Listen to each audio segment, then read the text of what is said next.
지은 대표님이 보시기에 만약 내가 이 종목을 가지고 있다. 네. 그 관점으로 혹은 내가 이 종목이 없다라는 관점으로 해서 나눠서 한번 설명을 해주시면 어떤 전략이 지금은 가장 적절할 것 같아요?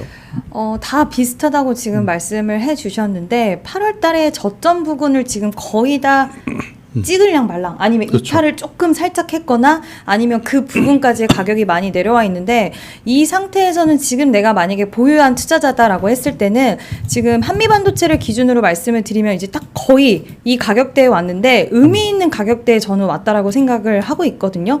이때도 보시면 지금 2024년 3월달 기준으로 해서 이 가격대 구간 지금 99,000원 그러니까 10만 원을 살짝 밀리는 가격대에서 지금 약간의 횡보를 하다가 박스를 그리다가 다시 한번 레벨업하는 과정을 좀 보여줬던 가격대이기도 한데 여기서 한 차례 가격대를 이탈을 하고 나서 일단은 이제는 거의 이동평균선 지지도 이제 무의미한 맞아요. 가격대로 왔어요. 그럼 우리는 어쨌든 어떠한 기준점을 보고 좀 그거를 봐야 되는데 저는 10만 원 부근을 깨는 96,000원에서 99,000원 부근을 지지선으로 지금 보고 있는데 만약에 여기서 이탈이 될 수도 있어요. 추가적으로. 그렇기 때문에 제가 이제 이런 상황에서 보통 말씀드리는 부분은 추가적인 이탈이 왔을 때도 혹시라도 한 이틀 정도, 3일 정도 지켜보고 보통의 종목들은 아직까지는 여력이 남아있다라고 한다면 2, 3일 내에 다시 한번 이 가격대를 회복시켜 주려는 모습이 나올 수가 있거든요. 그럼 만약에 그 모습이 포착이 된다라고 했을 땐 이 종목은 더 이상의 하락은 나오지 않겠구나라고 우리가 추론을 할 수가 있고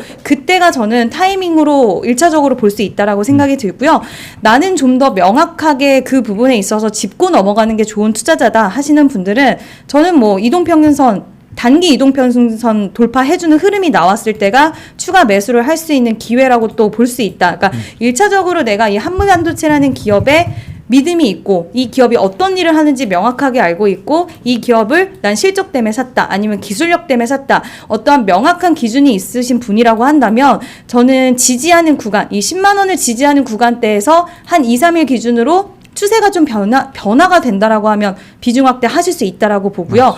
그럼에도 불구하고 나는 명확하게 알고는 있지만 그래도 좀 더 정확한 추세 변환점을 좀 확인하는 게 좋다 하시는 분이라고 한다면 이 가격대 11만 원을 좀 넘어가는 가격대에 어느 정도 거래량이 같이 유입되면 그때가 저는 추가 매수 또는 신규 매수가 가능한 구간이 아닐까라고 보고 있고요. 이거는 한미반도체뿐만 아니라 지금 모든 종목들이 좀 비슷한 구간을 그려주고 있는 것 같아요. 이수페타시스 같은 경우에도 이 가격대, 이 정도의 가격대가 어찌 보면 굉장히 중요한 지지선이라고도 볼 수 있는데 이때 8월 달에도 그랬고 이때도 그랬어요. 근데 만약에 이번에도 추가적인 하락이 혹시라도 나온다라고 한다면 손절의 시그널인가? 이렇게 생각하시기 전에 한 2, 3일 정도는 지켜보시고 다시 한번 회복 흐름이 나오면 추세에 대한 전환이 단기적이든 아니면 이 추세를 딛고 좀 길게 추세 전환이 나오든 일단 그 부분은 좀 더 지켜봐야지 알 수 있는 부분이지만 더 이상의 추가 하락은 제한적일 수 있다라는 시그널로 받아들일 수 있는 가격대에 저는 비슷하게 다 왔다라고 생각을 해서 오늘 가격대 기점으로 해서 내가 반도체 종목 갖고 있다라고 하시는 분들은 여기를 기점으로 해서 좀 어느 정도의 흐름들을 잡아 가시는 게 좋을 것 같아요. 한 종목씩 봐드릴까요? 일단 그러면 되게 좋을 것 같은데 일단 저도 그러면 한번 좀 말씀을 드려보면 우리가 똑같은 실수를 반복하면 안 되잖아요. 그쵸. 그러니까 지금 참 공교롭게도 유사한 어떤 흐름이 불과 1년 반 전에 2차 전지에서도 좀 나오지 않았었나? 그래서 이제 제가 좀 화면을 놓고 이야기를 드리면, 그러니까 에코프로 BM 가지고 계신 분들이 불편하게 들으실 필요는 없을 것 같아요. 그냥 있는 그대로 제가 말씀을 드리는 겁니다. 에코프로가 사실은 2023년도에 굉장히 좋은 모습을 좀 보였죠. 에코프로 기준으로 30만 원 이상 넘어가고, 에코프로 BM 기준으로 150도 갔었는데, 그때 9월 달부터 이제 에코프로가 좀 꺾이기 시작했을 때, 대표님도 마찬가지지만 저도 굉장히 많은 경제 채널에서 가장 많이 들은 질문 중에 하나가 뭐였냐면 에코프로 더 사야 되느냐 아니면 손절을 해야 되느냐였어요. 그때 당시 이제 저는 저만의 어떤 명분은 뭐였냐면 당연히 다가오는 분기에 지금의 이 주가를 버틸 수 있게 해줄 만한 실적이 나오면 매수를 해야 된다였고 그렇지 못하다면 손절을 하는 게 저는 맞다라고 판단을 드렸어요. 반도체도 마찬가지예요. 반도체도 우리가 아무리 주변에서 좋다 하더라도 주가라고 하는 것은 그 기업이 돈을 잘 벌고 있는가와 앞으로 돈을 잘 벌 것이냐 이것을 우리가 평가하는 거잖아요. 그쵸.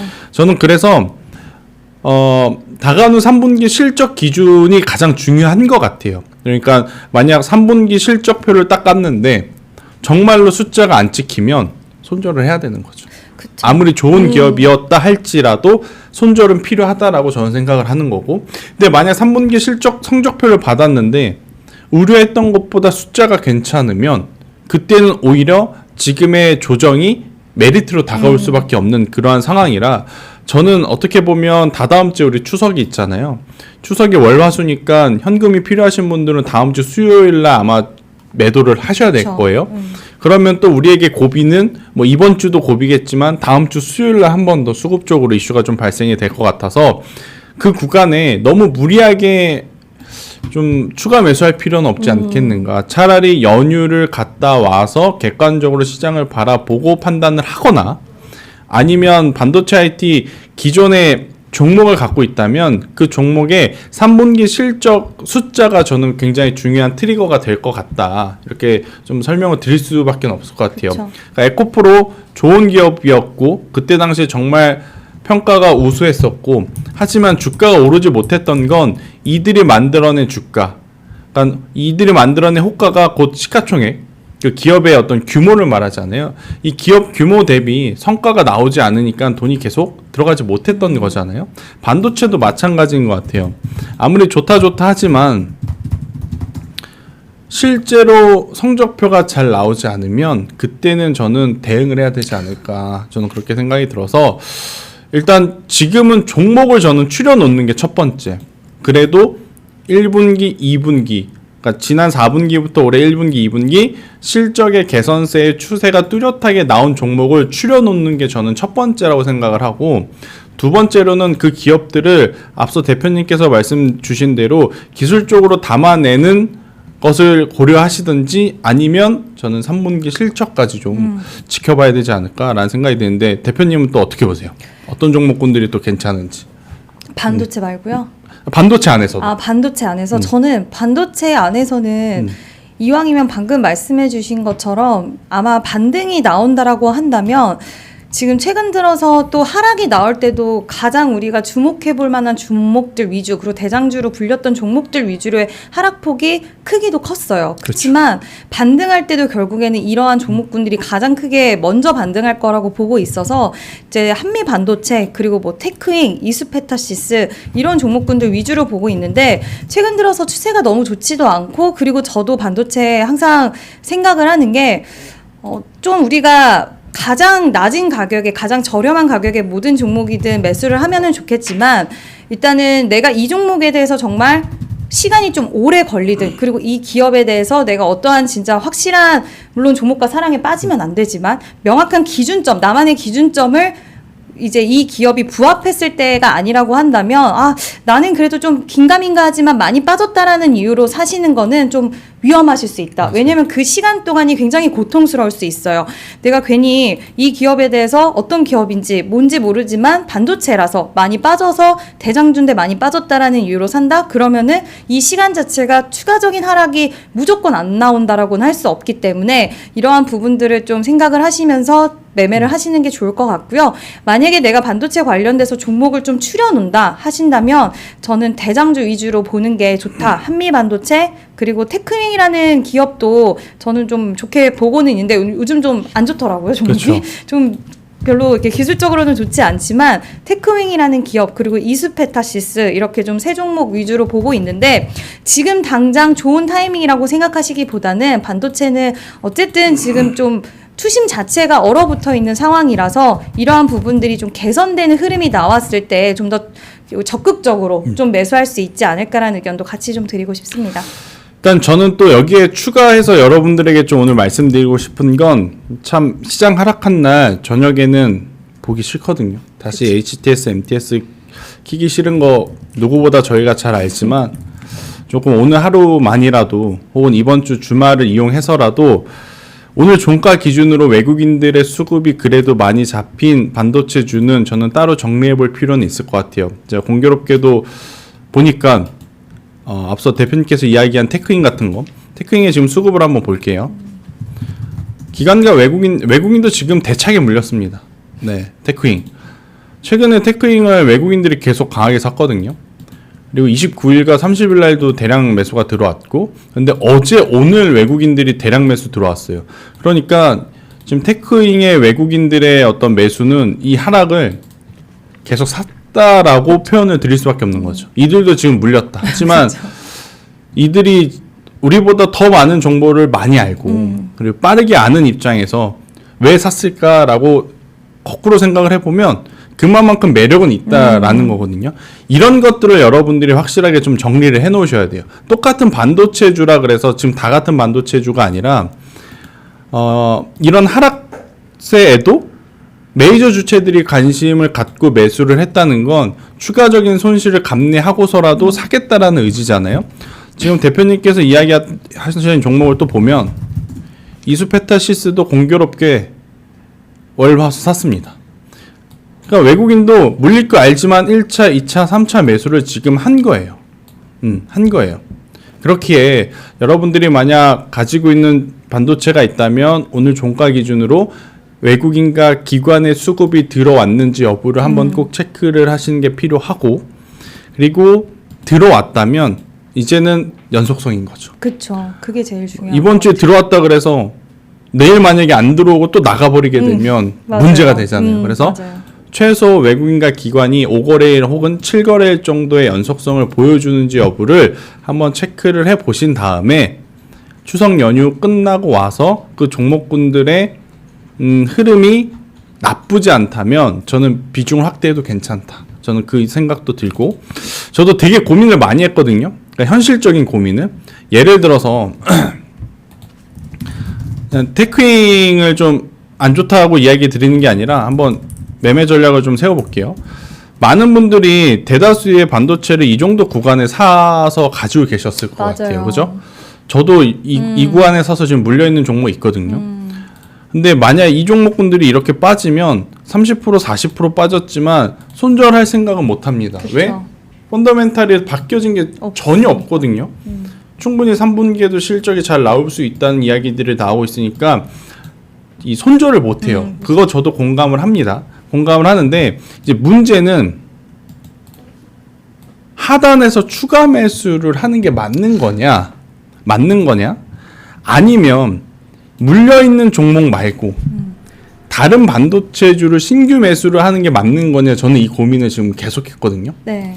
그러니까 이거는 저도 고민하다가 결국엔 답을 내리지 못했는데, 만약 본인 포트에서 진짜 마이너스로 손절하는 게 어렵다면 저는 기존에 가지고 있는 종목을 추가 매수할 바에 차라리 다른 종목을 신규 매수를 해서 그 종목에서 수익 난 만큼 기존에 가지고 있던 반도체 쪽을 줄이는 게 맞지 않을까? 저는 그게 좀 나을 것 같아요.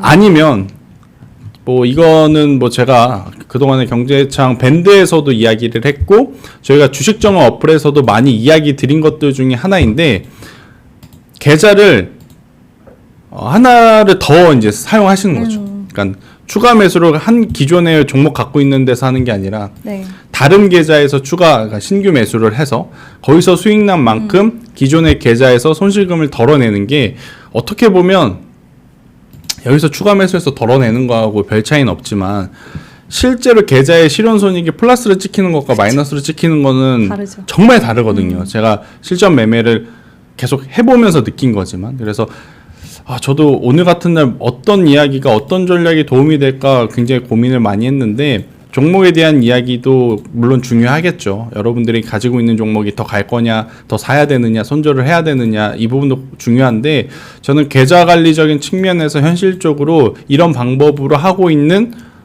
투자자도 있다라는 것을 좀 알려드리고 싶었어요. 그래서 이 방법에 대해서 뭐 원색적으로 비난하실 필요는 없고 그런 것도 있구나 정도로 여기에서 이제 더 공감을 하시면 한번 해보시는 것도 나쁘지 않다. 제가 이런 방법으로 계속 해왔는데 부담이 안 돼요.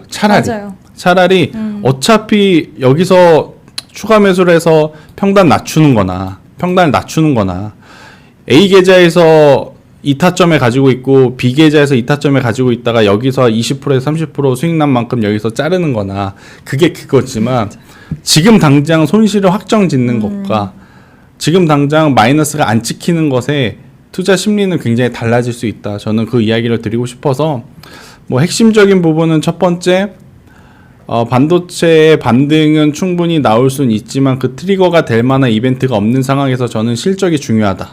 그리고 이제 두 번째로는 외국인들도 지금 물리면서 사고 있는 종목분들을 우리가 체크해 볼 필요 있고 그 종목분들의 수급의 연속성이 붙게 된다면 그때 우리도 기술적으로 추가 매수의 타이밍을 고려해 볼 만하다. 이렇게 저는 정리해 드릴 수 있을 것 같고 세 번째는 이재현 대표님의 의견을 이제 정리해서 드리면 어차피 반등은 대장주부터 나온다. 그러니까 2등주, 3등주로 지금 볼 건 아닌 것 같아요. 네.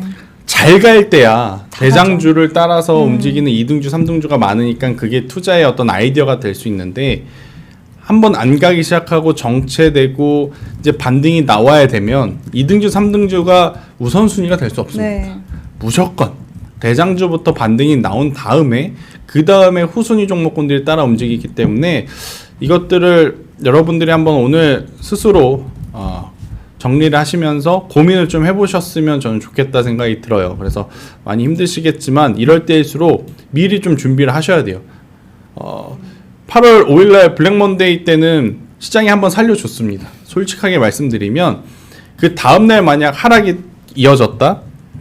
저는 신용 반대 매도 물량이 터졌을 가능성이 높다고 생각이 들어요. 근데 이때 한번 살려줬잖아요. 그쵸. 살려줬는데 이번에는 뭐 살려주면 좋겠지만 그러지 못할 수도 있음을 우리가 조금은 고려해서 자를 건 자르고 대응할 건 좀 대응을 좀 하시는 게 저는 맞지 않을까라는 의견을 한번 드려보도록 하겠고요.